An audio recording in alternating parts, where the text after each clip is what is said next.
અંકલેશ્વરના ડીમાર્ટ પાછળ આવેલ રામવાટિકા સોસાયટીમાં રહેતા પવનસિંહ રાજપૂત કોમ્પ્યુટર ક્લાસીસ ચલાવે છે. તેઓ ગત તારીખ 28 ડિસેમ્બરના રોજ બપોર બાદ મકાન બંધ કરી પત્ની અને બાળકો સાથે સુરતના અમરોલી ખાતે રહેતા માતા પિતાના ઘરે ગયા હતા. દરમિયાન તસ્કરોએ તેમના બંધ મકાનને નિશાન બનાવી દરવાજાનો નકુચો તોડી મકાનમાં પ્રવેશ કર્યો હતો અને તિજોરી તોડી તેમાંથી સોનાના દાગીના અને રોકડ રકમની ચોરી કરી ફરાર થઈ ગયા હતા.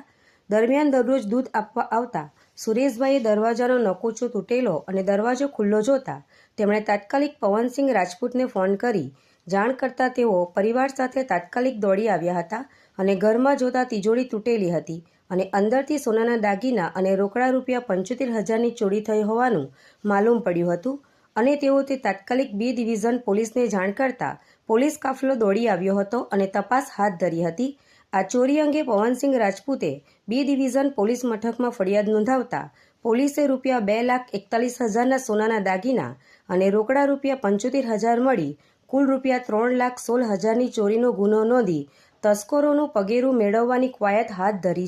मेरा नाम पवन कुमार सिंह है और मैं परसों शनिवार को सूरत गया था और शनिवार के रात में ही मेरे घर में ताला तोड़ के यहाँ रामवाटिका सोसाइटी रूम नंबर 5 में चोरी हुआ है, जिसमें 3,16,000 का मुद्दा माल चोरी हुआ है, जिसका मैंने FIR बी डिवीज़न पुलिस चौकी में किया है और उसका छानबीन चालू है।